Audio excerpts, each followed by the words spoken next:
To date, we have found 62.8 trillion decimals of pi numbers. But in reality, even NASA only uses up to 15 decimals of pi, because 15 decimals is enough to find the precision of an object or the path of an object within an inch inside the entire solar system.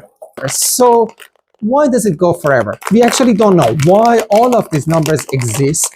The universe so heavily rely on their existence, and it seems like it wanted them to go infinitely decimal numbers when we have no idea what this could ever be used for. But there are some freaky connections between these numbers. For example, both e and pi are irrational numbers, numbers that go to infinity with decimals.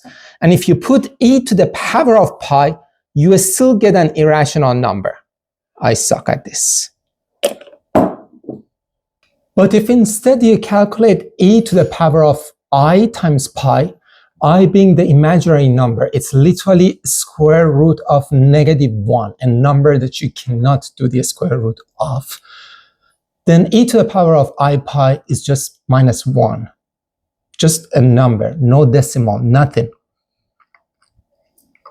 And that's a little bit of freaky thing there, because all we needed for these numbers that went to infinity of decimals to come together and have no decimals whatsoever was to merge them together in the complex dimension, a dimension that is not just from -infinity to +infinity, but it includes imaginary numbers. So it just screams that the universe knows how to use dimensions beyond just these dimensions that we see in our day-to-day lives.